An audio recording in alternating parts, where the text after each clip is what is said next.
Riverdale Sundays deals with disturbing and problematic topics. We provided a list of content warnings in the episode description.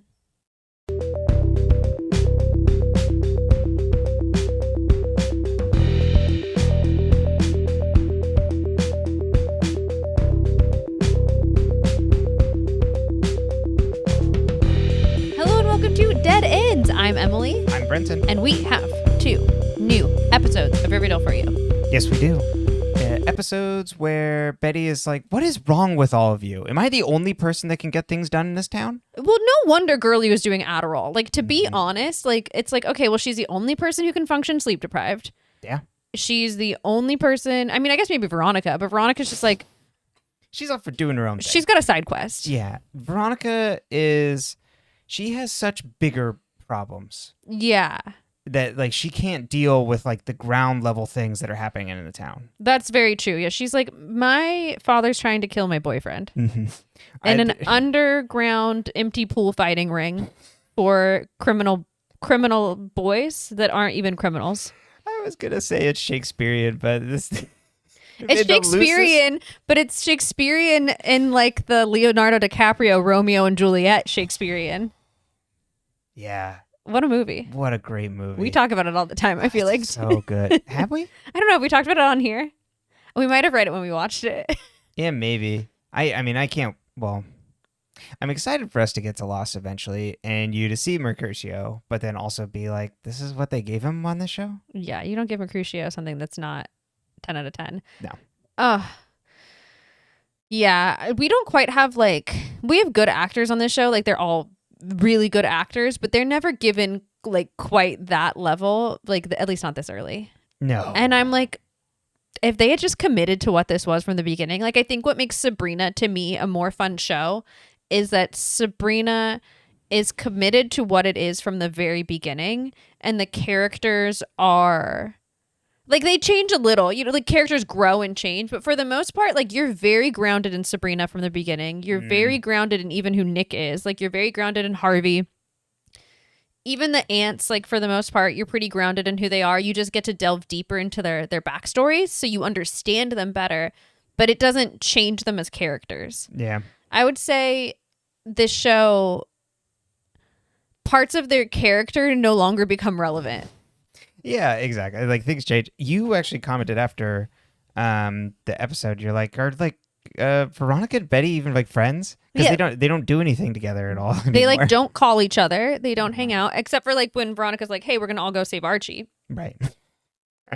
But, like, it's like you don't see... You see a couple... Actually, you see, like, a couple scenes, you know, but it's not the same. No. And in some of the choices as we go along, it's like, I don't know about that. Yeah. Next week, I think I'm gonna have some less than happy feelings. But in things with, like, Archie, where it's just like, we've made him nigh invincible, it's like, I can get behind this. Yeah, no, make him Superman. Yeah. Like, that's fine. Yeah. I love that. And I will say, I'm loving season 3. It is so good. I like this so much more, like, on the rewatch, and also just, like, I think season 1 is their best story. Oh, by far. It's hands down. It's like, so it's a story. It's like, if the show had committed to that, it would be like a teen Broadchurch, I feel. Yeah. No, you're not wrong. Like, where it's like there's a plot in the story and it feels very contained, but the show instead said, like, Jack in the Box style. Like, everything's out here. Yeah, we want to tell all kinds of wild stories, so buckle up. It feels more comic book this way. Yeah. I don't know, because I don't read a lot of comics. But from my understanding of comics and, like, the influence comics and comic movies and, like, the Marvel franchise and DC and all of that have had on how we consume superhero stories, like, that's what this is becoming. And I'm like, just commit. Like, they're taking a slow walk. Well, and I'm like, jump. You want, like, I wanted it in from the fantastical. Yeah, and I wanted it from the beginning. Yeah. And so it's hard to retrofit. So I understand why, like, the first time we watched this, I was like, this is getting a little weird. Yeah. I was even talking to one of my friends about this, and she's like, yeah, at a certain point we stopped watching because, like, it was getting a little weird. And I was like, yeah, and, like, eventually it gets so weird it's good again. But you gotta write it out. But I mean, I think this is I think it's really fun. Yeah. And I think having watched the show mostly all the way through before, I think that this is more fun the second time. Mm-hmm. Because I'm not expecting it to be a casual teen drama. Okay, we're back. We had to fix lighting because it was like we're being slowly covered by darkness. That's a very Riverdale plotline. That is. Darkness is slowly taking over the town. Darkness descends on the town. Ooh, are you doing the Jughead narration? Has been covered. Now Archie has to go fight the sun. Or the dark thing covering the sun. Right. But he accidentally fights the sun instead, and it just becomes this whole plot line of Archie like not knowing good versus evil, and he's just really struggling internally. Mm-hmm. I could write an episode of Riverdale. I like when a show accepts that they're quirky. That they're not like other shows. Mm-hmm. Yeah, and I'd be this is super very curious long-winded for me to just say like one thought, which is that like I wish it had committed from the beginning. Yeah, right, exactly. And exactly like you're saying, God knows what the actual plan was from the beginning. Because the first one is just like, here are these teens in a town dealing with things and this horrific murder that shows their town's not perfect. And then it's like, and then now there's gang wars, and there's a serial killer on the loose, and then now we're playing a game that is tied into the very fabric of the town that people are losing their grip on reality, and people are having seizures, and we don't know why, and I don't know how they sold it. What the plan was, and it could have been like that they wanted it to be this from the beginning, but they weren't. They had to kind of dial it back to get viewership. I don't know what people decided. If I remember correctly reading, I think we mentioned it a while ago, that it was like they were looking at season 2 almost making that jump with like Sabrina to be fully fantastical, and then they pulled the lever back. Like Sabrina would be that would be Sabrina's like guest star in the show. Would be like a crossover similar to like the comic, which was I forget what the comic was like. Undead with Archie. It's like an Archie and Sabrina crossover. Yeah, it's like this zombie apocalypse thing. And then she comes over and I think saves the day. Got it. But we don't do that here. No. We're instead going to do many other things. And exciting things coming up soon. Yeah. But first we're going to break out of jail. Well, yeah, and first we gotta meet just a couple members of the cast. This will be a pretty quick one. So, I don't think I did it the first time because Julian Haig playing Elio Grande. I'm assuming Grande. Like Ariana. That's right. That's her brother. That's not her brother. Got a couple credits. Nothing too big. Like an episode of Once Upon a Time, episode of Arrow, but was also in TV movies. Dial S for Santa. Ignore the Pokemon TCG pocket. He's addicted. Twice a day that thing goes off and he gets to open a new pack of cards or whatever. I go, ooh, dopamine. Yeah. I'm like, at 6 in the morning. Yes, it's because, I'm on the timer because it's every 12 hours. And so, yeah. I'm up. Well, I usually have to, on the weekends, go roll over and turn on vibrate. Okay. In TV movies, Dial S for Santa. That's a great name. I love that name. And then Christmas on Cherry Lane. We have to watch that. Dial S for Santa? Yeah. Well, we have to watch Dial M for Murder first. No, I think we start with Dial S for Santa.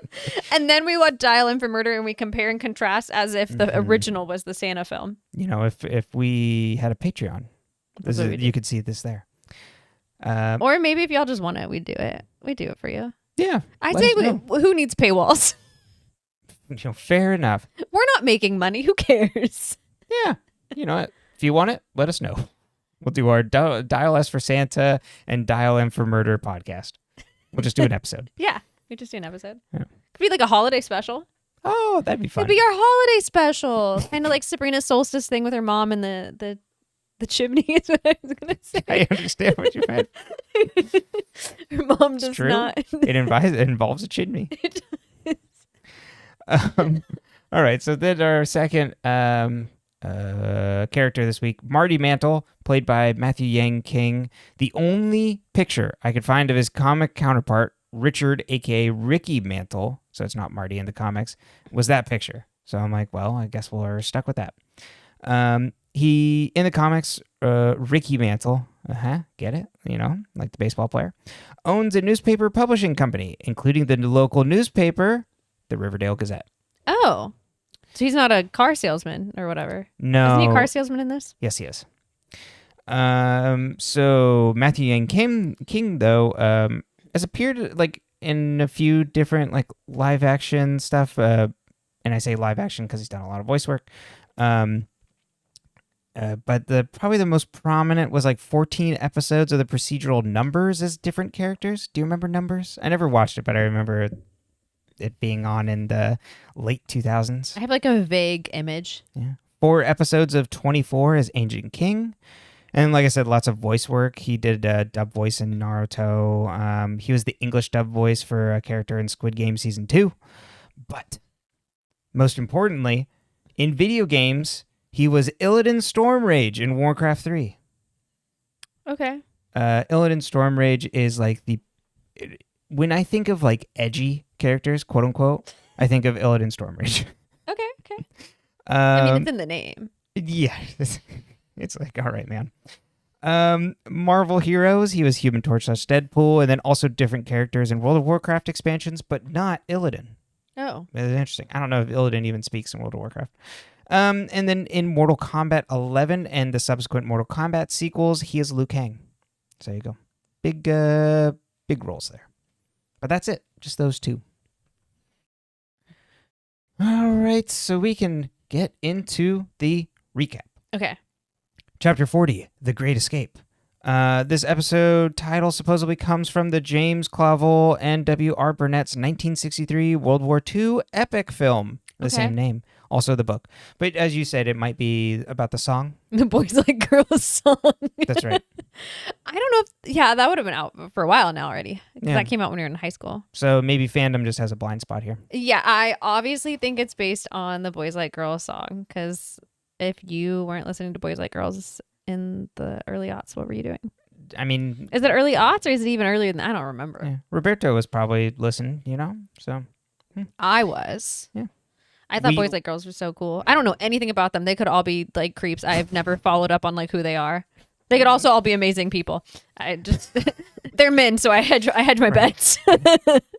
Yeah, seriously. But men in music. Just men. Yeah, that's true. Pick an industry. All right. So the Prison Boys, that's not a band, but open there if you're probably available. Are planning their big escape. I bet it's taken. Yeah, probably. They're planning their big escape, and Joaquin tells Archie that Baby Teeth is ready, and it's now or never. 2 boys in the background start a fight as the other boys look to escape over the fence. Joaquin falls down, and Archie goes back and helps him up. A bunch of boys try to scale the fence, but get gunned down with rubber bullets by the guards, and then Archie and Joaquin get subdued by the guards as well. But Archie protects Joaquin by climbing over him. He protects him. And yet, what does Brutus do? Well, he was drinking the Kool-Aid. Quite literally. Quite literally. We pick up on Betty coming into the bunker, and then the next day she tells Jughead that the game has to stop. Jughead's like, we've been playing this game for a long time, Betty, just off the board, and I now see everything in our lives is a game. And then Jughead is part of the game. Sorry, not is a game, is Griffins and Gargoyles. Jughead says the realm in Griffins and Gargoyles is an anagram for Riverdale, Eldervale, and the game only exists in their town. And he says the narrative is still being written. And then Betty realizes she can't talk him out of it, so she's like, all right, I'm going to go do actual detective work by myself. You stay in here. Yeah, don't leave. Hiram tells Veronica inmates tried to escape and Archie was the ringleader. Veronica tells him that he can't set her off and she'll be getting Archie out. Veronica leaves and Hiram makes a call to Warden Norton. Archie is tied to a bed in his cell as Warden Norton is there and the warden brands him. See this type of stuff. You're like, huh? Well, it's like also like imagine like I mean I know like people brand animals, but like imagine you get an order for like a brand that's like this weird thing. Wouldn't I mean I don't know. I don't know what brands normally look like. Oh, like for like the show to order it? No. Or, I meant like even like if you're working at like a brand company and someone sends in this weird symbol and you're like, what the fuck is this? This feels culty. Like I feel like you've got to like start to have training on like this feels culty. Culty or fetish? You gotta, it's a blurry line, you gotta work with your customers. Betty tells Josie, Kevin, and Reggie about their parents' past, but they won't believe her. But she, importantly, does not tell them about the murder. She thinks one of their parents are still running the game and they need to find more info. Elio visits Veronica's speakeasy. Oh, wait, no. Did she tell him about the murder? I feel like they don't know all about that, like, later. But then how is she getting, Oh, I think she's... Doesn't she tell them someone died? I can't remember. But she doesn't tell them, like, how the game is... Maybe she doesn't tell them about the murder. Because she withholds specific information from them. She does. And I thought it was the murder, but then I started second guessing myself because she's like asking them to investigate their parents. Yeah, she's asking them to find out like if their parents played G&G. Yeah. But to inform them of a Midnight Club and their parents' past involvement with Griffins and Gargoyles. I'm double checking the fandom summary to see if there's anything I missed. Betty needs them to ask their parents about Griffins and Gargoyles, as her suspicion that whoever was running the game then is also running it now. Okay, so she doesn't mention the murder. Okay, cool. I had that right. Elio visits Veronica's speakeasy. She wants his help to fish out if the prison is connected to the mob. Walks like a duck, quacks like a duck. He asks for favors in return if he looks into it, and she agrees. Cheryl and Tony summon Jughead as Sweet Pea and Fangs are messing with a bow and arrow and are talking about taking G&G into the real world, and Jughead's like, I'm the game master, you follow my lead. And Sweet Pea and Fangs try to out-alpha him, and then and talk shit on his leadership, and he's like, I'm the alpha. And then he has Cheryl William tell a can off his head, and they're like, whoa! And it's like, don't defy me as game master again. I'm like, Cheryl doesn't miss, so this is like the easiest bet in the world. So he's like, okay, Sweet Pea, you put a can on your head, and Sweet Pea won't do it. I know. And I'm like, I'm not courageous, and like I know Cheryl's not gonna miss. Maybe she doesn't like them though. She's gonna hit him. She's gonna oops. You hit me with the leg. Cheryl's like, my bad. A girlie's gonna do what a girlie's gotta do. No, That's I'm kidding. Fair. Veronica gets a call from Elio, and he asks for her to come as his date to something to learn more. Jughead wakes up to FP finding a stash of G&G. He's like, you're hooked on this, boy. And then FP is worried about him, and Jughead's like, I know everything about your past and playing G&G. And FP says Alice's story isn't my version. FP says he doesn't know who killed Featherhead, but won't tell Jughead more. The McCoys and Kellers have breakfast at Pop's. Josie tries to dig in their past together. And then Kevin just blurts out like, oh, did you play G&G? And they're like, no, we wouldn't have been into that. And then Sierra clasps hands with Tom and is like, we have something to discuss. My favorite theme of this episode is, in these two episodes, you said it last night, is all these parents being, well, I'm not a nerd. Yes. It's really funny. It's like, Sierra, you were in Model UN. Right. And you played government, but you don't want to play G&G. Tom, you were in RROTC. You're playing military at school. You can play Dungeons and Dragons. Yeah. Oh, Elio brings Veronica in disguise to the underground prison fighting ring. Archie is led in with a bag on his head, and she watches the fight, in which we get the most amazing line where he has the bag on his head being led in, but he's shirtless, and she goes, I'd recognize those abs anywhere. Class. Like, it's just so good. It's so good. It's so good. I just think it's like, this show, it does a good one-liner. Mm-hmm. A good, like, cheesy one-liner. So We've gotten so many of the classics too, because you get the highs and lows of high school football. You get this. Oh yeah. Veronica visits Archie after the fight, and they hook up. He's like, I don't want to talk, I want to fuck, and it made me think of was it Alice when they pick up FP from jail, and she's like, men who leave jail, like, was it like super horny or like whatever? She's like, so. Like that. After their rendezvous, Veronica says he should escape from the underground fighting ring, not at the prison. And Archie's like, oh. He's like, well, I did notice there's a drain at the bottom of the pool we fight in that I can use to escape. Veronica promises to do research on where the drain leads, and he should wait for her word. She promises to get him out for his next fight. Apparently, they just have all this time. They just let Archie and Veronica have this time together in the locker room. Betty catches up with the school kids. Josie says their parents are getting... her and Kevin's parents are getting married. And Reggie reveals he got a black eye from his dad when he asked about G&G. Reggie asks why their parents are so cagey and asks Betty to tell them. Veronica then rushes in and is like, stop the plot you're in. You're needed another storyline. It is really like, well, wait a minute. Uh-huh. Reggie's like, what's going on here? And Veronica's like, no, we don't have time for this. Betty goes to visit Jughead. Reggie's also admitting that he's a victim of child abuse. And Veronica's like, I mean, she didn't know what he's talking about, but he's like, hold up. I know you're hired security at my little nightclub, but, and I don't know what happened to you, but you have to go rescue my boyfriend. The most we get on this is next episode where Betty's like, burn. Gets a burn in on his dad. And it's like, what the and that really? Like everyone's just like casually like aware that this man abuses his child. Uh-huh. We just move on. It's also like Reggie could take his dad in a fight. Yeah. Size wise. Mm-hmm. I mean, I know that's not how dynamics work, and like people get abused by people of all different sizes all the time. Totally. But you are just still a kid. Because you're watching the show from like that removed perspective, you're like, Charles Melton's much bigger than exactly. I was like, I don't feel like Charles Melton would lose that fight. No. Betty goes to visit Jughead and tells him they're breaking Archie out of juvie. And Jughead's like, oh, this is perfect. I'm working on a quest for G&G, and incorporating a prison break will make me worthy. And Betty's like, oh my God, wake up. This isn't a game. I'm taking your motorcycle. He was saying that his storyline lacked like a moral like motivation or like an emotional driver. And so a rescue mission is an emotional driver. Mm-hmm. And then he'll be proven worthy to the Gargoyle King. And one that because that adds like that's a worthy endeavor to be doing, to add heart to it. Right. And then she takes his motorcycle. Archie he's very okay with this. Yeah, I mean he's obsessed with the game. He's lost. Archie gets a meal with the warden. Archie realizes it's his last meal before his last fight. And then he asks the warden how Hiram pinned the murder on him, and the warden's like, well, I can just tell you everything. And apparently Hiram paid off Cassidy's friends, and they each got $10,000 each for lying on the stand.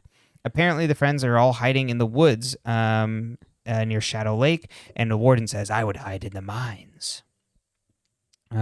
Just, they yearn for the mines. It's very like obviously they were in a very mine era when they were writing this. Like they finished Sabrina and they were like, the mines. Yeah, what about the mines? We could put it in Riverdale too. I mean, it makes sense. They're near each other. That's true. But are these aren't the same mines? No, it's not the Greendale mines. No. Would have been fun if it had been the Greendale mines. It's true. Meet the devil. Cassidy's friends are having the worst time ever. That would have been a way more interesting. Mm-hmm. I would have followed that. No, you. We get Jughead leading the group in a game of G&G. This is Sweet Pea, Fang, Cheryl, and Tony.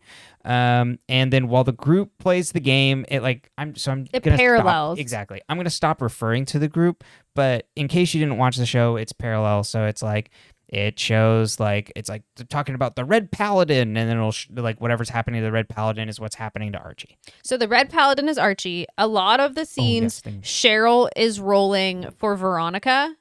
Not always. Like I think they kind of played with it. Fangs was rolling for Kevin, and Archie's the Red Paladin. Mad Dog is the resurrected Hellhound. Betty and Kevin that might be a role that they give to. I don't know if they give it to Cheryl or Sweet Pea. I don't feel like Sweet Pea ever rolls, but I can't remember. Yeah, I don't think so. And then like Ward Norton something, I can't remember what it is. Like the authorities or the bad guy or whatever. I can't remember what term he used for him. Evil something. Yeah. And then the escape plans get ready, and Josie, Kevin, and Reggie are explosive experts, and they put together cans and set something in a case of like soda cans. Archie tells Joaquin that something might go down, and like, hey, if it does, Joaquin, I'll come back for you. And Joaquin kisses him, and Archie says, why did you kiss me, Judas? And then Joaquin stabs him in the side and says, the warden says, if I do this, I'll ascend. And Archie gets led away to the fight by a guard. Veronica and Reggie arrive at the underground fighting ring. They give the wrong password, but Veronica throws a fit and says she's the warden's daughter, and they get let in. Kevin comes in to deliver the quote-unquote beverages, the sodas. Archie gets brought into the ring, and Mad Dog is his opponent. Mad Dog won't talk to Archie, even though Archie wants to know what happened to him. Betty has her serpent jacket on, looking great. We love this look. And tampers with cars. We later find out this is Warden Norton's car. Josie is posing as a waitress with drinks, and Reggie and her go off to get into the position. Kevin realizes that the drain leads to a pipe that's locked shut, and then and this is out in the woods, and then Joaquin just runs by in his gray sweatsuit from the prison, and Kevin's like, "What are you doing here?" And Joaquin's like, "What are you doing here?" And it's like, it's too late for Archie, and he's joined a different game, and I gotta go. And he's like, "Kevin, you should get out of here." Mad Dog tells Archie to hit him, and Archie tells him he's going to make a break for it and wants him along, and Mad Dog says he'll need a head start since he got shivved. Betty joins Kevin, and Kevin says he has to go after Joaquin, and he'll be back, and you gotta, pick this lock, Betty. Veronica spots Hiram at the fight, and he grabs her and asks what she's doing here, and tells her to stop her scheme. Veronica steps on his foot with her heel. Josie, Reggie, and Veronica throw cans in the ring, which are smoke bombs. Mad Dog tells Archie he won't fit through the grate because he's too big, but Archie will, and tells Archie to make a break for it, and as the guards run in, Mad Dog fights them off. Very cool scene, but it could have used more smoke. It's like you can really kind of see what's going on in there. Well, I think because if not, then you can't see anything, and they didn't have probably like the time to film a true where it's just zoomed in on one person for each scene, right? And when you're what's going on in there? You're it's not a movie where you have time to kind of really spend a lot of time in that scene. Yeah, I guess that's my guess. I don't know anything about making television or movies. Betty picks the lock on the drain pipe as Archie makes it through. The warden tries to chase, but his car won't work. Betty and Archie drive by on Jughead's bike, but they're both wearing helmets, so we don't know who's actually on the bike. They get chased by the guards on the bikes, kind of like the chase through Endor, but on motorcycles. And then they eventually hit a dead end with guards, and we find out it's actually Kevin and Betty on the bike. Archie gets snuck out by Veronica into her car with Josie and Reggie. Jughead tells the group that he doesn't know what happens to the Red Paladin, who the group was trying to save. The warden asks Kevin and Betty what happened to the Red Paladin. Kevin's like, I have no idea what you're talking about. Kevin's like, I'm scared. I really shouldn't have been hanging out in these woods. Yeah. In the bunker, Archie drops down. It's really great. They hear a sound in the bunker, and then Archie drops down, bathed in blue light. Mm-hmm. Archie gets patched up by Tony. Kevin is hurt to hear Archie was stabbed by Joaquin. Archie asks what the hell is this place, and Veronica is like, we'll catch you up. Yeah. Well, this is Dilton Doyley's bunker. Yeah, and he's like, Dilton has a bunker? Not anymore. That's true.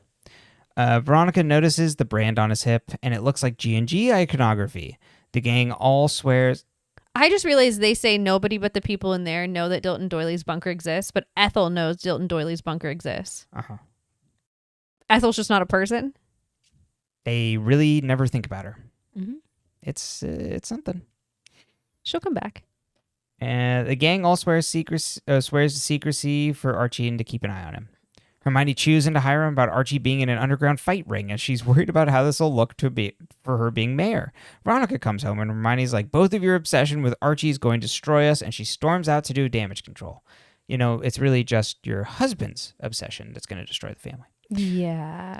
Josie, Kevin, and Reggie catch up at Pops, and Reggie's like, we need to play G&G so we can find out what is going on with our parents. And they hear over the radio that Archie has escaped and is wanted and dangerous. Betty and Jughead think the brand on Archie is G&G related. Betty wants Jughead to go home and get some sleep since he looks strung out, and he heeds her advice. The warden looks at G&G cards of the Red Paladin, one that says, kill the Red Paladin. He gets word that Hermione is there to see him, and he takes out a pill and breaks it into a chalice that has Kool-Aid in it, and then he pours it in and dies of cyanide poisoning. Jughead walks through the woods and stumbles upon the backside of the Gargoyle King. The king turns around as Jughead bows. The end. Okay, so does Warden Norton kill himself because he failed his task? Yes. To the Gargoyle King? That is my assumption. Or is he ascending because he thinks he's complete what he can do? My assumption is he failed. That's what I think too. But I mean, it's the same ritual as ascending, so it's like, I guess no. He doesn't give himself a choice. That's the difference. Ascension is like, well, you get a choice of one of these goblets. But how would you give yourself the choice when you put the cyanide in there? That's just for. Sorry, The I had game. it wrong because that's just Because they Jughead gets that. Yeah, they all ascend when they drink it. Right. And Dalton and Ben Wanted to ascend. They both poison themselves. Mm-hmm. So yeah. I don't know. I don't know how he would ascend. So my assumption is that he failed. Agreed.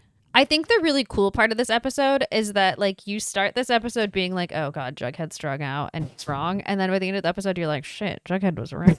Jughead's right. You're like, man, so did the game control the outcome of what happened with Archie, or did what happened with Archie control the outcome of the game?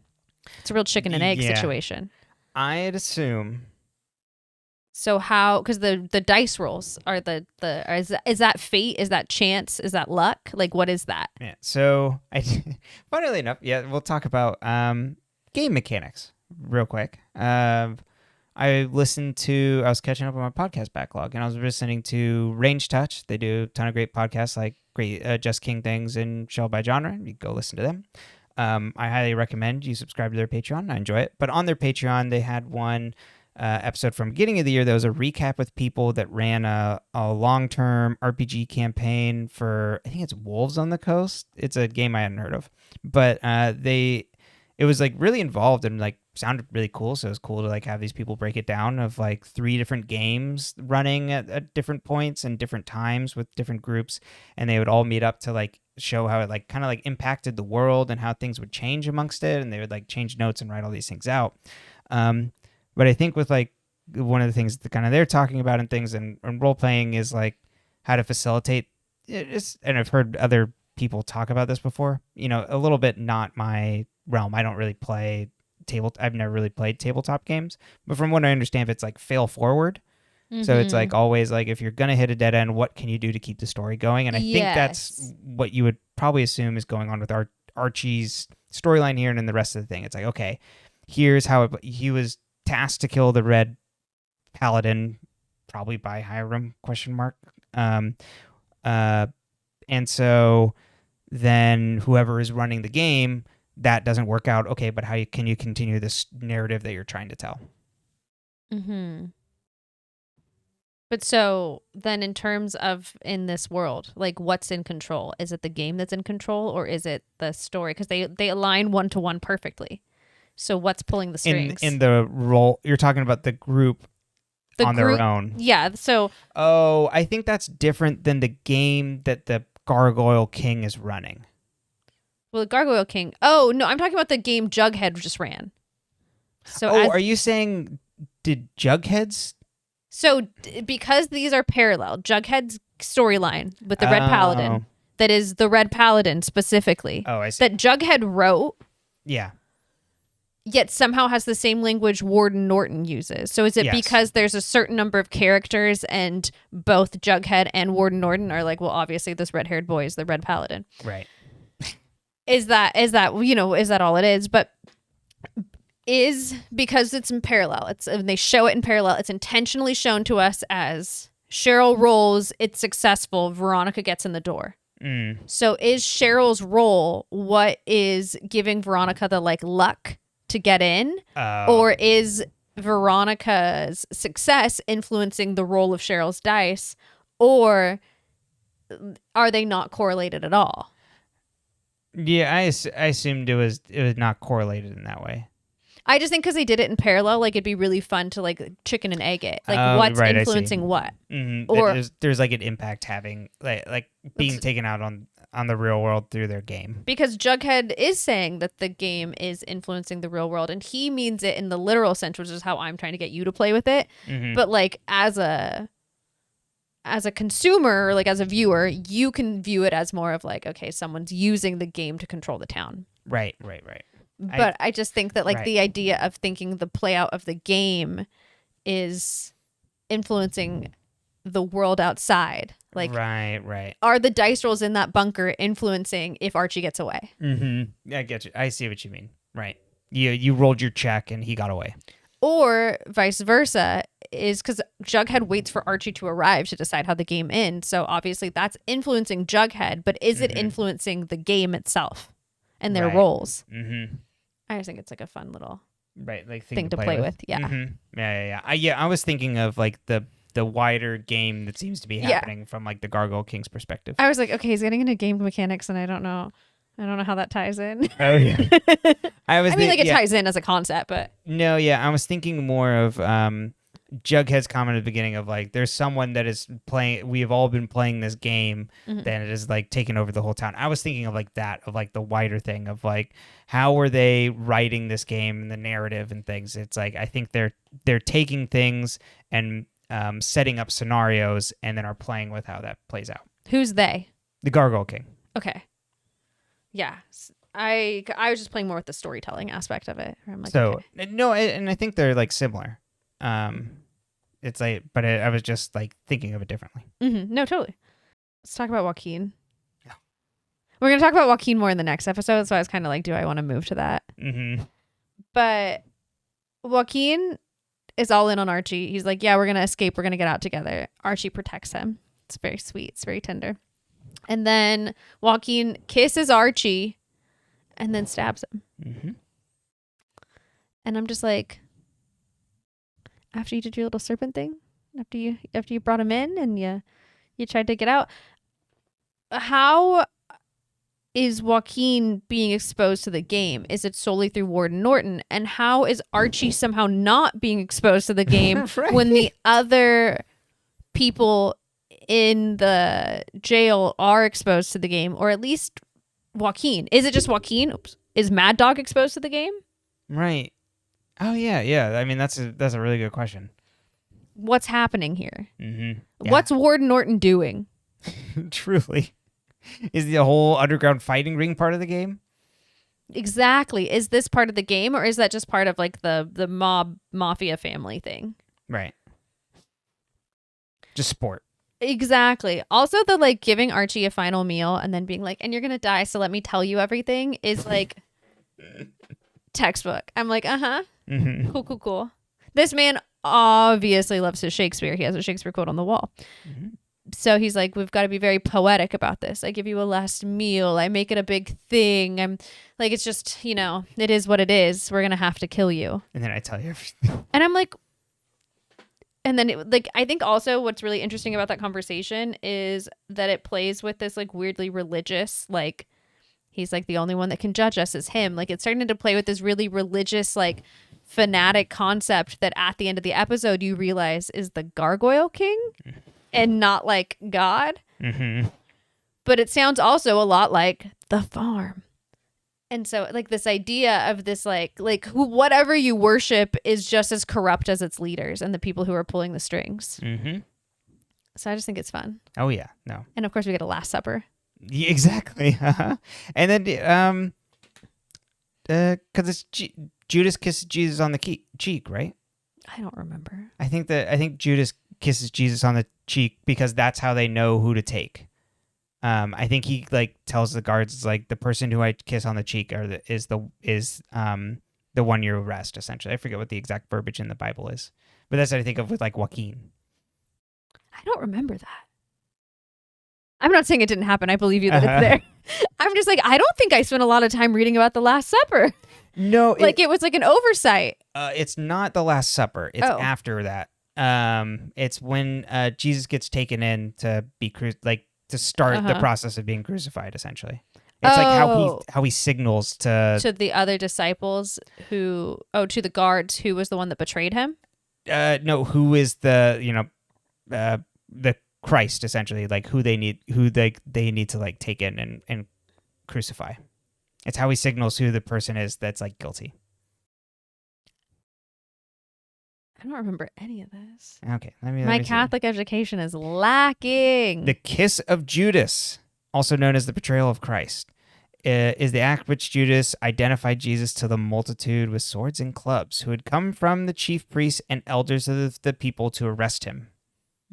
So it's the people, the crowd gathering. Crucify him. The kiss is given by him. Judas in the Garden of Gethsemane. Jesus Christ, I can't say it. Gethsemane. Yeah, there you go. Close enough. After the Last Supper, and leads to the arrest of Jesus. Okay, yeah. Cool. So that's what I think of with No, that's good. I like Joaquin. that. I also liked your Brutus comment. Oh, thank you. Okay, Prison Break. Archie's Prison Break. Why is Josie there?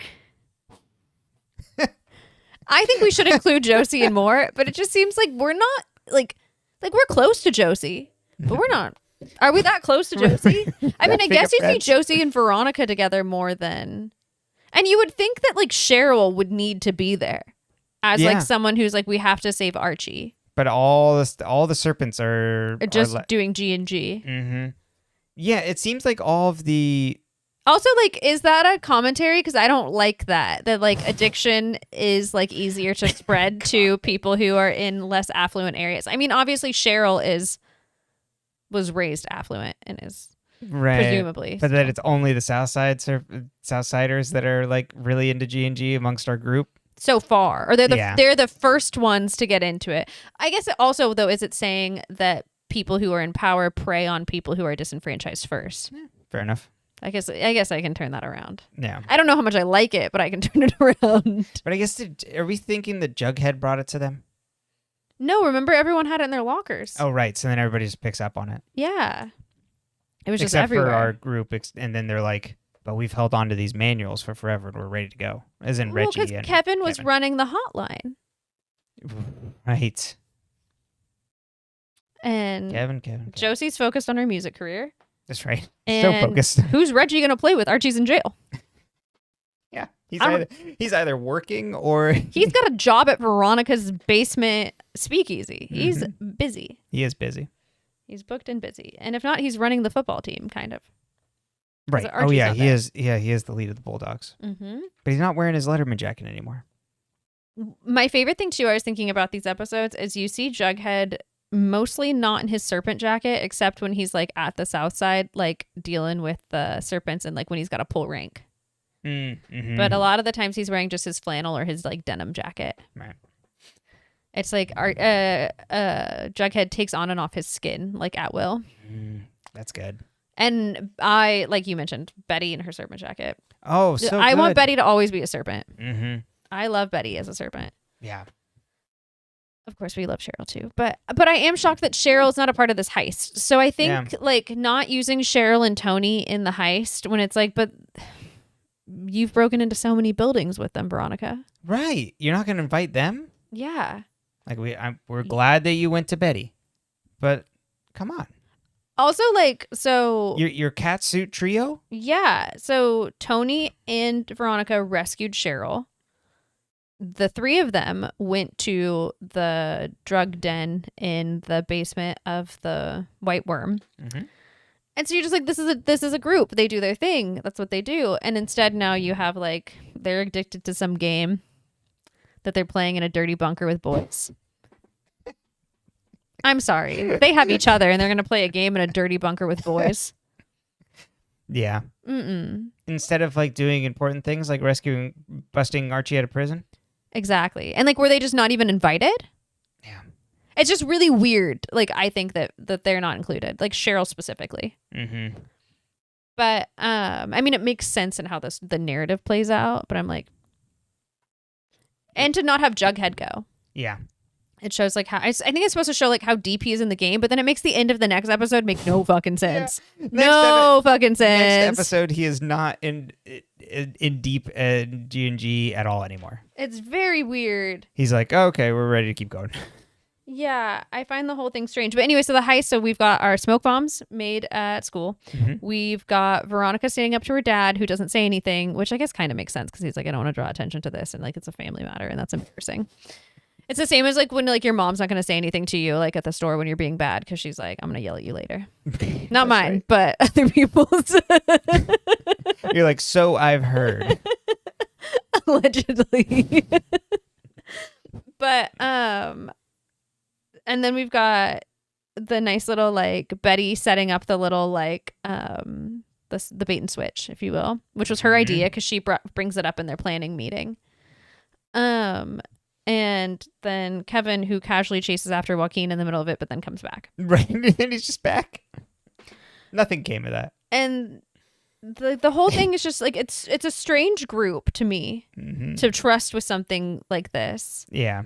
And so I'm like, okay, are we going to get more of, obviously we're showing like the three, Kevin, Josie, and Reggie. I keep wanting to call him his real name, Charles Melton. And Charles. And like they're getting ready to have their own G&G like plot line and story arc there. But I just am kind of like, are we like, why, like, are we going to be closer to them now? Right. I don't know. It's a strange group. Mm-hmm. I feel weird about It's it. not your 18. Not weird as in like, I don't think, well, I think like they are like a good team to do it. Like they obviously get it done successfully and they do a good bait and switch, but like it's strange to not have like some of your key players. Yeah. Cheryl and Tony. And Jughead. And honestly, like even the serpents, because like they do whatever Jughead says. Mm-hmm. So it's just like, it's a strange choice. Yeah. Where are the rest of the serpents? We see them getting their tents trashed, but that's about it. Mm-hmm. Jughead's like, what, you just playing G&G? You're not leading your gang anymore? Exactly. You have responsibilities. I mean, I guess his dad was doing it while being an alcoholic. So like, what is the job details? Right. Yeah. But yeah, I don't know. I like the episode though. I think it's fun. Mm-hmm. It's a good time. Is there anything in this episode you really want to dig into? No, I think we covered it.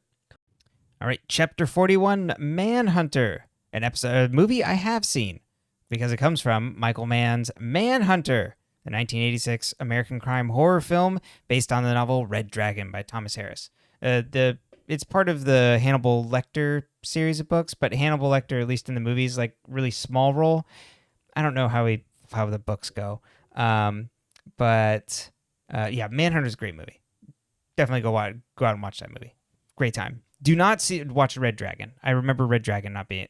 I've heard. I can't really. It's been a while since I've seen Red Dragon, but that is like a later adaptation with like Edward Norton, and then it was actually post Silence of the Lambs, and then like Anthony Hopkins in that one. But I remember that not being as good as Manhunter, so highly recommend. The scene where, a little bit more background here. The scene where FP climbs through Betty's window and hugs Alice directly parallels the scene from Scream, apparently, of Billy Loomis, who's portrayed by Skeet Ulrich, sneaking into Sidney Prescott's room. And they say there's also in fandom, there's other scenes that mirror it, like the Gargoyle King enter the Cooper Jones home. Apparently, at the beginning of that movie with Drew Barrymore, she's also cooking popcorn on the stove. So they're intentionally showing the Jiffy Pop, which I don't know if you've ever made, but it will catch on fire.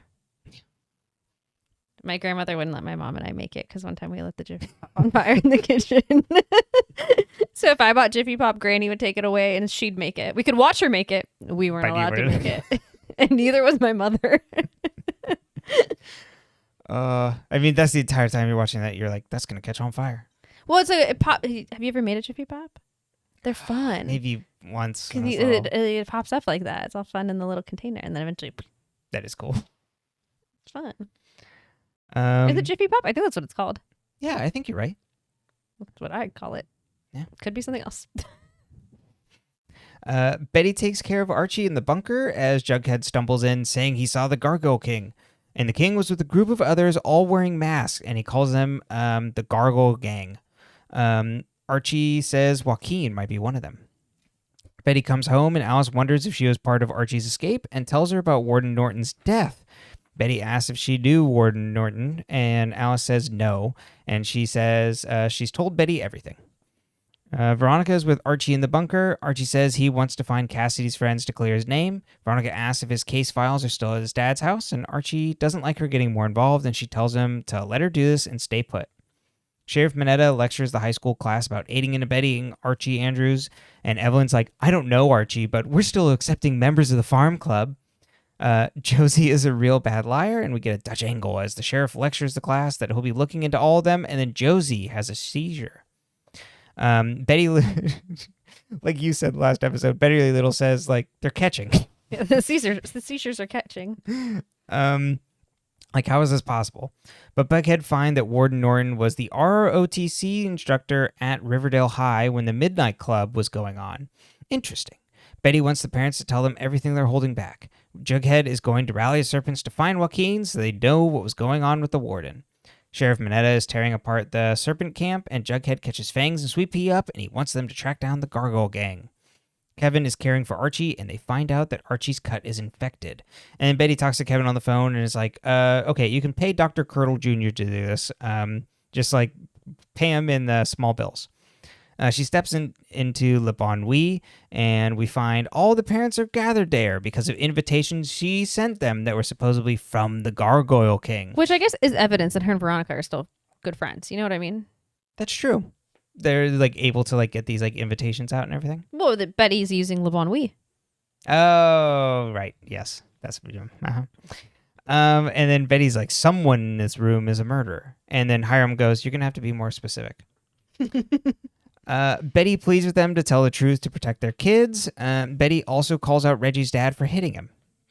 Fred is the most reasonable, and he's like, you know what, Betty, we'll answer your questions. We're here to help. And then Betty asks about Norton, and Tom says that he only confiscated a manual from him, but never played with him. She asks Hiram for business if there's a business connection, if he knew about the game, and Hiram's like, no. And then FP says he saw the Gargoyle King as that night when they were on drugs, and Alice is like, you saw him too? Hermione says her instinct is that the poison in the chalice was from Penelope, who grew it in her greenhouse. Penelope says you don't grow cyanide. Great. Penelope says it was Daryl Doyley who did it because he was in love with her and he put poison in the chalices so they could ascend together. And years later, Daryl came back to her, but she refused him. And the next day, he killed himself. Betty says that doesn't explain what's going on now, and they saw the Gargoyle King now. And then FP storms out to find Jughead, and the rest of her parents then follow suit. Jughead gets a call from Fangs that they're on their way to grab Joaquin. FP comes home and chains him to the fridge because he says Jughead is addicted. FP tells him it's time to sober up and leaves. Dr. Curdle Jr. patches... How long does it take to get clean from Griffins and Gargoyles? Like, just wondering. I know. Jughead still has his imagination. Right. Yeah, it's not like... He's taking paper away so Jughead can't write any ideas down. It's not like there's like something he needs to get out of his system. Dr. Curdle Jr. patches Archie up, and Archie says he's going to Shadow Lake and asks for Kevin's help. Veronica watches footage of Cassidy's friend's interrogation, and she sees the camera cut suddenly, and she's like, this has been doctored. Hiram makes a call to take care of the boys at Shadow Lake. Betty finds Jughead chained up, and Betty says Dr. Curdle is pulling the autopsy file on Dilton's dad. Kevin and Archie are heading out, and Veronica calls Kevin and blasts Archie on the phone of like, what the hell are you doing? You're supposed to be in the bunker. She tells him that Hiram must have kept the cut evidence from the interrogation video because he always like holds on to this stuff.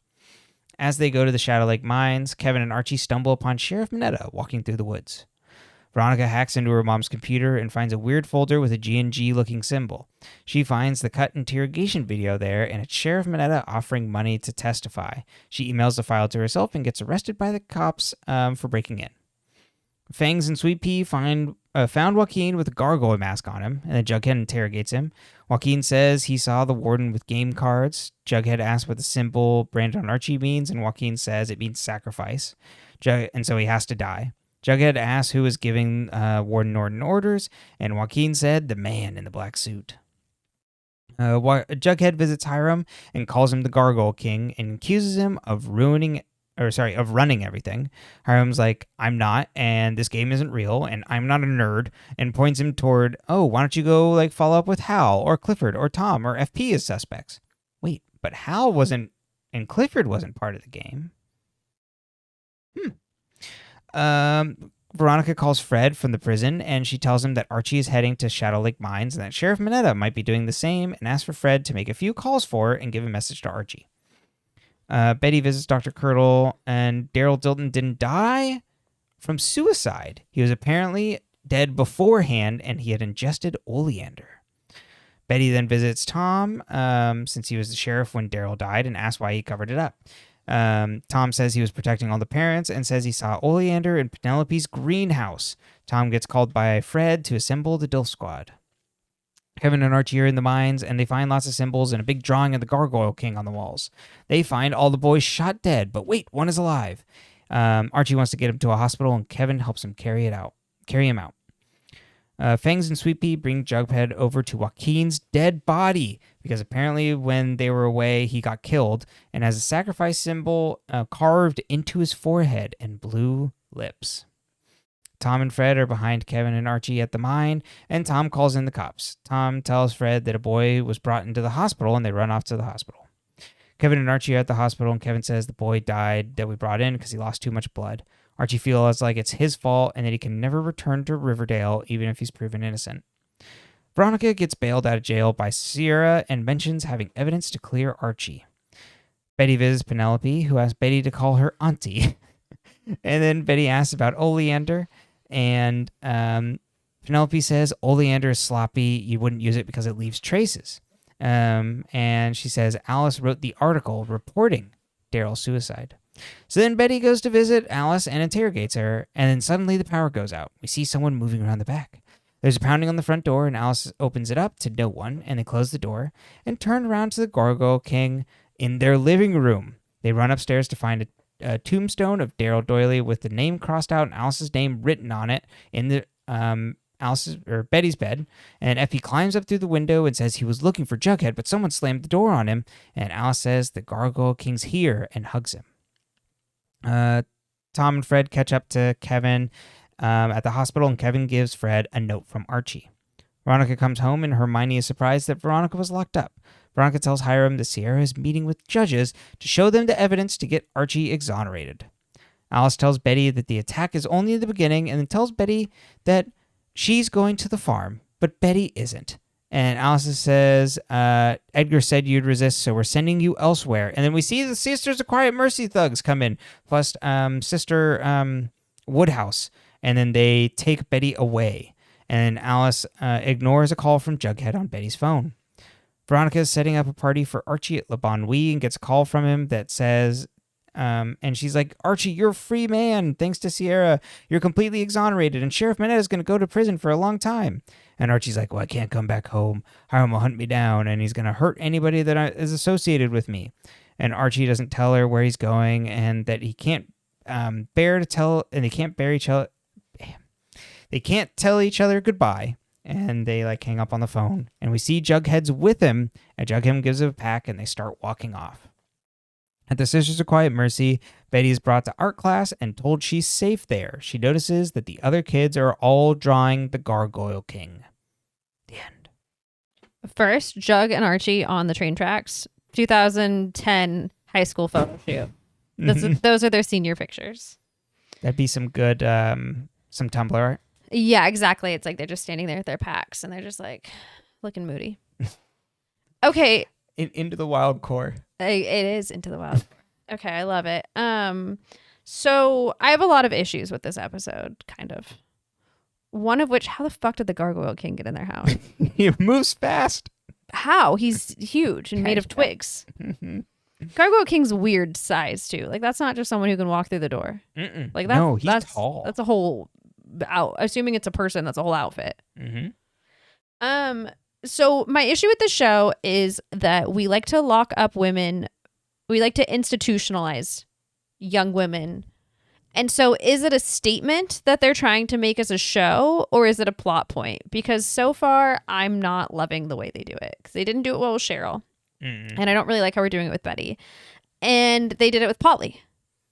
Right. We have sent any girl who is perceived as a problem to the sisters, which is there's a historical context for that. There's something to play with there. But then it's also playing with the institutionalizing of women for being men used to get their wives institutionalized for being a problem. They'd be like, oh, she's crazy. Because they didn't like that she had opinions or didn't want to make them Jell-O salad or whatever. Kind of mixing up my eras and references, but you get the idea. And so I just don't love this. It makes me really frustrated and annoyed, because I'm why not just like let Betty, like, I kind of prefer to compare to Pretty Little Liars, since that's something we've watched as a collective here. Most of you as well. Yeah, most of you have probably watched it. So when Spencer decides that Ezra's A, like, we get to watch Spencer slowly unravel, like, trying to convince people. And, like, that could have been a fun plot line for Betty, because she's more functional, obviously, with her addiction, if she's still doing Adderall. I don't know. We haven't seen Needful Bottle, so I don't know. But I think it would be a more interesting plot line, like her trying to convince everyone, and, like, then she's like, Jughead's fucking crazy, and, like, Archie's, like, ran away to the woods, and Veronica's in a fight with her dad, and she's really sad about Archie, and, like, there's a lot going on. I just think, like, that would be a more interesting plot line. I get that, like, Alice is either, like, trying to get her out of the way because she's getting too close to the truth, or she's, like, actually worried for her safety, and I don't really give a shit which one it is either, because, like, I'm like, just who cares? Like, the result is the same. Alice is still the problem, but I don't know. It irks me. Yeah, it's one of those things that just annoys me. Like, I'm like, do something fresh. Or do something fresh then with the concept. Like, you don't just, like, take her from her home. Like, oh, did Betty decide to go in there to go try to find information? Or, you know what I mean? Like, you could put her in there with her still having agency. Another PLL good one there. Another great Spencer part. We like that. That's true. But, well, there's no... With this third time now that we're coming back around on it, with Polly, it's that, you know, she's pregnant. Exactly. She's pregnant. With Cheryl, it's that she's gay. So there's with Betty, it's that she's right. Exactly. Which, I mean, you know, they've locked up women for less. Yeah, for being gay. Yeah. So, yeah, but to your point, there's not much. It's like, why are we doing this again? You don't have another idea? Yeah, I don't know. It just irks me. And it irks me. We'll get to this in the next episode, like, because it's just like I don't know. I'm annoyed. Oh, okay. With next week's. Yeah, exactly. Because it's just like, like, every time, like, it's just like we're constantly, like, moving a character out of the way, and it's annoying. And I don't mind Archie not being around, because I think it's interesting for his character development, but I don't think it's interesting for them all to not be around, if that makes sense. No, there's just not a reason for Betty to be separated, other than to be like, we need to pump the brakes on some of the mystery reveals here. Exactly. It's just, yeah, it's frustrating. So Veronica, actually, let's start with her dad. What doesn't make sense to me in this episode is that Hiram has so many fucking connections, right? Hiram's connected to everybody. He's paying off everyone. Then tell me why last season he had to have teenage Archie defend his child and, like, fight Papa Poutine, or, you know, whatever the fuck they were doing. Like, was that all part of the con to, like, get Archie in? Because that's a long fucking con. And that involved a lot of, like, dangerous shit. Or, like, he's up now because the Sodale project is moving on and Hermione's mayor? Like, why would anyone care that Hermione's mayor? They don't live in Riverdale. Right. Some, like, you know, quote unquote backwater. Yeah. It's just, it's weird. it's like, he's a good villain, but, like, sometimes I'm like, we have to pick a lane. We didn't pick a lane. Yeah, he was, like, vulnerable, quote unquote, last season. Now it's like, well, I'm unstoppable. Exactly. And I'm like, you can't be David and Goliath. Like, you have to pick one. Right. Veronica unearthing the edited footage. Oh, sorry. Go ahead. What I remembered. What happened to his evil supergroup from the end of last season? Penelope, Clifford. He threw half of them under the bus when he was talking to Jughead. Malachi, I think. Yeah. Well. Sorry. You can continue. I actually, like, I do kind of remember what comes up with that. Yeah, it's just like, there's We've dropped it for right now. So, Veronica. That's what I was going to say.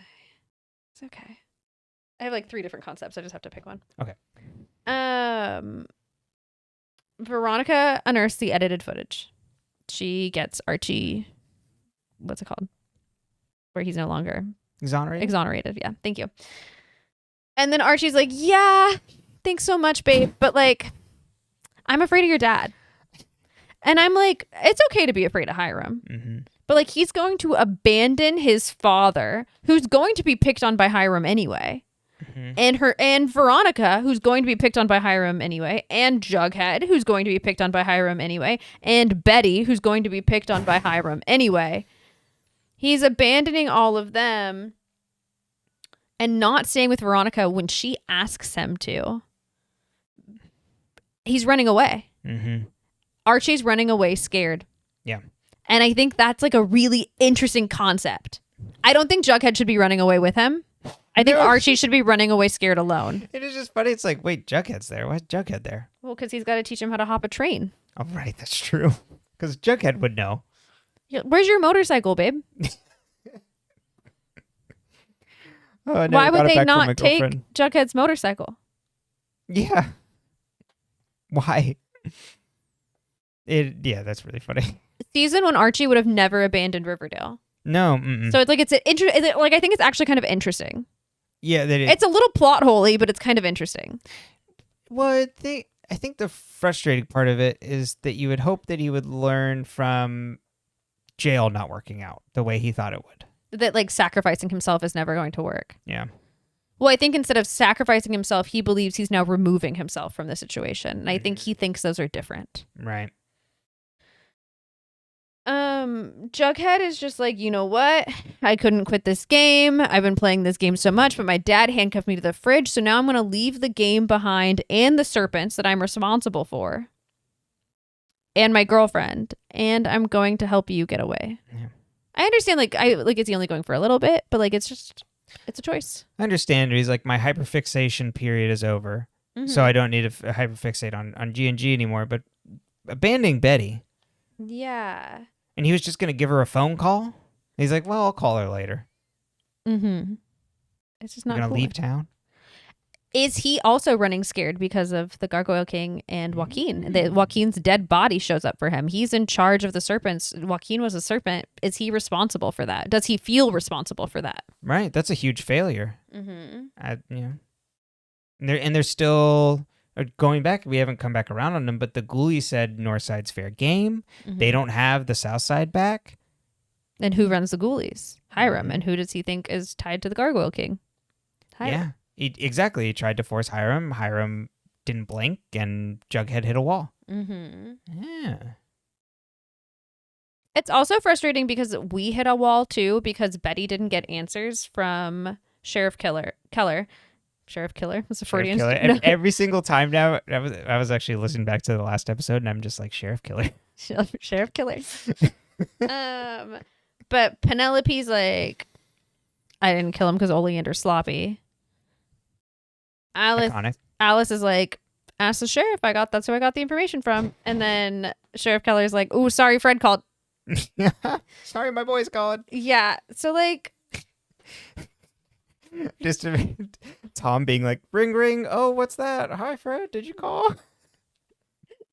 SOS. They just text each other Betty. They're like, oh, Betty Cooper's got me. Except Fred. I love Fred in that scene being like, Betty. Let's listen to Betty. But then he leaves and doesn't tell her anything. He's useless too. He's typical man. I want to make you feel heard, but I'm not going to do anything. That's right. Fucking men. Useless. All of you. Yeah. I'm not going to argue. Archie leaves his dad with just a note. We don't get to read the note, but he leaves his dad with the note. I'm like, you didn't go say bye? Give him a hug? He never saw him. I know.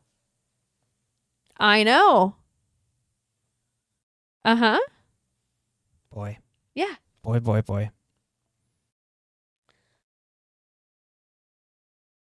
I think that's really it I've got. I will think about FP chaining Jughead to the refrigerator for the rest of my life. You're going to stay there until you get well. Yeah, that's good. It's still got the juice, even when you're just like, why are we doing this? Yeah. Why are we sending Jughead and Archie off into the woods? I think I understand that as a storytelling device and narrative, you have to sometimes separate the characters. I completely did not mind Archie being in jail and this whole plot with it. I thought it was like a good amount of episodes. I didn't think it was like too long of a plot to have them all separated. But then to do it again after like you bring them back together, it feels very much like when a television show makes a couple break up and get back together 47 times, which is like another one of my biggest pet peeves that this show also does. And I just feel like it's doing this again. Yeah. But in a different way. Mm-hmm. And I understand that's like how they get you addicted and like keep you coming. I understand why like we're like, you know, it's just like G&G. We're just like, we're all in and we're just trying to figure it out. And we just like, we stay up all night thinking about it. It's but Roberto's game and he's all playing us. He's a gargoyle king. Yeah. But I don't love it. I think the story is strong enough to not have to use like these cheaper storytelling pieces, I guess. Yeah, I agree. Does that make sense? Mm-hmm. Of like, why can't Archie be back in Riverdale? Wouldn't and that be more struggling fruitful? with this. Yeah. And like afraid of Hiram. And like so afraid. Like having Archie be like fearful. Like afraid. Like, what if we showed Archie like afraid? Mm-hmm. And like Archie had to learn how to like not feel scared. Yeah. And we saw it in Riverdale in the context of his friendships. Like when like you've got like a Betty protecting him because he's scared. Mm-hmm. And like Veronica doesn't know what to do because Archie, who is usually so brave, is afraid of his shadow. Right. And like Veronica's guilt about how Archie's so scared and it's her dad's fault. It's her fault. Like because she loved him, you know. Mm-hmm. But she can't leave him now because now he's not himself. Yeah, we don't get a moment to breathe either on him really breaking out of prison. Mm-mm.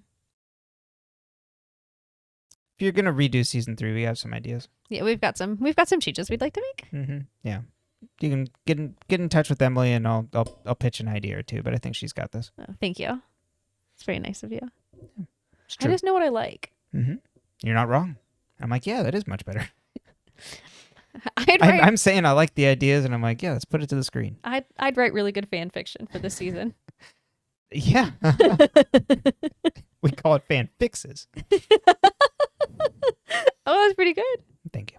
Well, any other thoughts on this episode? No. Or the one before it? No. Yeah, I really like them. I don't like the direction that we're heading in at the end of this episode.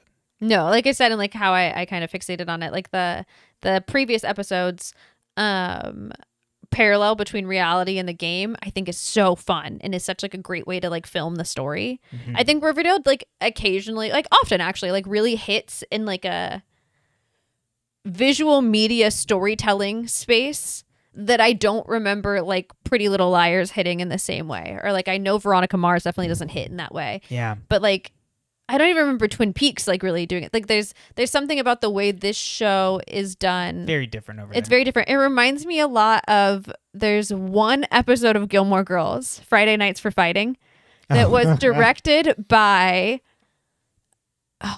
the guy who did High School Musical. Kenny Ortega? Yes, I'm pretty sure it was directed by him. And the camera swings as they're fighting at the table, and it's like a very like physical, it's very visually different from the rest of the show. And like while I love Gilmore Girls just the way it is, like I always think about how that episode, like it wouldn't work if the show did it all the time. It would have to either do it all the time or like how it does, which is like very rare. But it does such a good job of showing this because the show had built to this scene where like it was a big fight amongst like a lot of the characters. I guess like 4 of them, but like a family unit. A multi-generational family unit too. And so like it really shows like the fighting and the speed of the fight and the slowing and the speed, and then they're laughing and then they're fighting, and it's really good. And so like I think that like that to me is like a peak like well-filmed episode of TV. And so like when I see, and especially if a show that has like 20 something episodes in a season, so when you see stuff like that in Riverdale, I'm like, oh, you see a lot of it. Mm-hmm.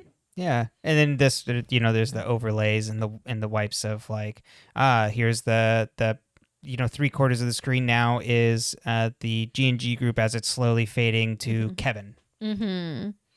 Or you hear the voiceover of the group in the back while you're seeing this group, or Right. Yeah. Exactly. As Archie's in the ring with Mad Dog. Mm-hmm. And then it's like, oh, there's the Hellhound. The Hellhound. Yeah, that's good. Mm-hmm. Well.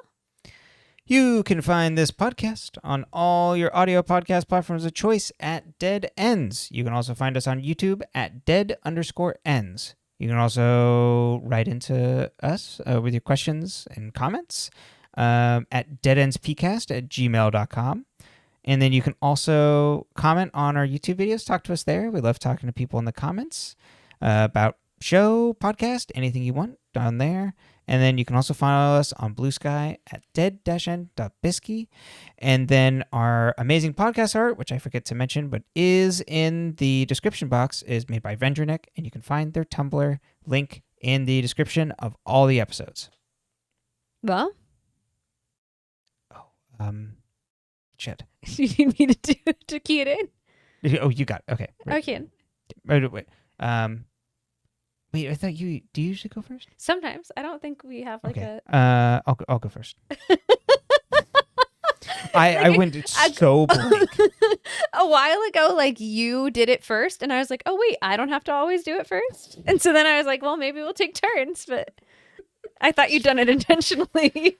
Oh, just vibes based. I also like blanked on what our sign off was. Sometimes I do that too. So I was like, and then I usually have to go first, and I'm like, well, I better hope I remember. And we're gonna find out everything. Worst. Oh God, not worst. Jesus. We don't fit in. We don't fit in. And we're not gonna fit in. Love you so much. We love you so much. Thanks for being here with us. Yeah. Thanks for stopping by. It was a journey. Yeah. Thanks.